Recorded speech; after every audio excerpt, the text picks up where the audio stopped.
waxaan tilmaamayaa dhowr shay. kow, waktiga waxa ugu fiican ee lagaga faa'iidaystaa waa wax akhris.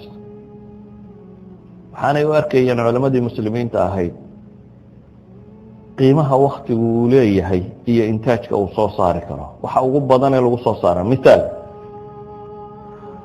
haddaad maalintii rubuc saac ka yar wax akhrido, rubuc saac intuu leeyahay, rubuc saac more than 10 pages baad akhrii kartaa. qofka ugu gaabiya qiraa'o,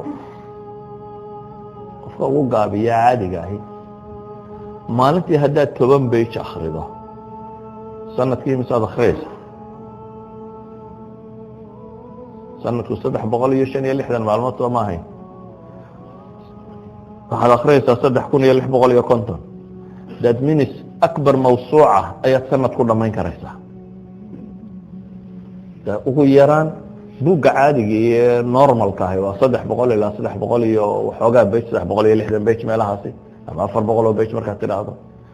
haddaad maalintii 10 daqiiqo wax akhrinayso, macnaheedu waxa weeyaan sanadkii ugu yaraan 10 buug oo noocaasi ama dhowr iyo 10 buug oo noocaasi aad dhamaynaysa. yacni mawsuuca fi cilmi alxadiida, ama mawsuuco fi tafsiira, ama mawsuuco fi cilmi kale ah ayaad dhamayn kartaa bimujarad inaad u qorshayso inaad akhrido maxay 10 page ama 10 daqiiqadood inaad wax akhrido maalintii.